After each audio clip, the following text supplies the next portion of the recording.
The Work Foundation, as you all know, has been for the last year or so conducting a major multi-country study of musculoskeletal conditions in Europe and beyond.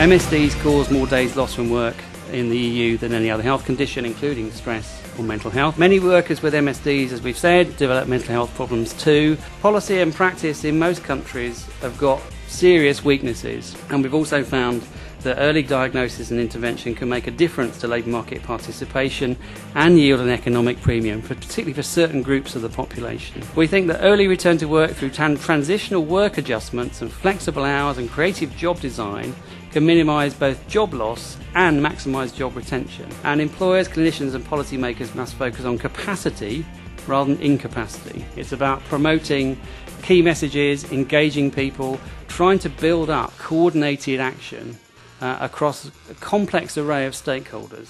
And we intend to play our full part in that. But we can't do it without you as well, because only together can we make European workers fit for work.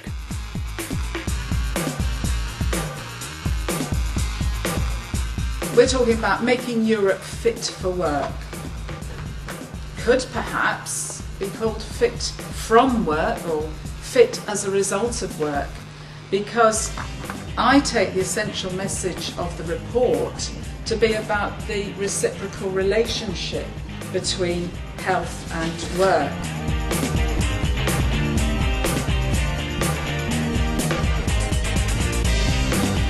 It's a very good starting point for a policy discussion. It gives us the data, some ammunition, I think, to take more action. I am optimistic because I see more and more initiatives at national level, but I have to say there's no room for complacency. We want to hear the perspective of EU policymakers and national stakeholders and how you are approaching these issues. Now, I wonder whether the Commission or you from the panel have any idea how we should tackle this. Our position is that we are very strongly supportive of the biopsychosocial model of care, which goes beyond just looking at physical symptoms, taking into account the physical, psychological well-being of the individual. The challenge is enormous because we have so many people who cannot stay in the workplace because they have a musculoskeletal problem. And if we could all work together, if we could share good practice, then we could ensure that workplaces are adapted for people with disabilities and that people can get back to work as quickly as possible. 1 in 6 of the EU's 170 million workforce of working age do suffer chronic health problems. And of course the single most important chronic health problem from which they suffer is musculoskeletal disorders. And this report, A Healthier Europe, focusing on musculoskeletal disorders, spans health, spans well-being, and spans experience in the workplace.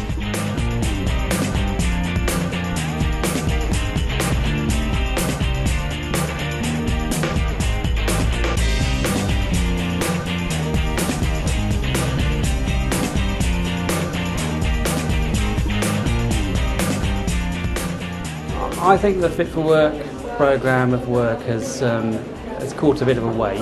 I think there's momentum behind it. This is certainly not the only piece of work going on in this area. And I think the climate of opinion in Brussels and in some national governments is very positive towards our messages, and we hope that our work will reinforce those messages and resolve people to take more action. We are fully aware of the problem in terms of what Mr. Bevan mentioned earlier about the need to avoid the waste of human capital and productivity. I'm absolutely delighted that everything has come together at this very one moment, because I think it's a win. That people call this a window of opportunity. It's a window of opportunity to get this through, to get Parliament to endorse it, do everything that we're trying to do. But it's a window of opportunity at an absolute individual level, which is the patient who only has this one opportunity to get it right. And if everyone doesn't work together, it won't happen.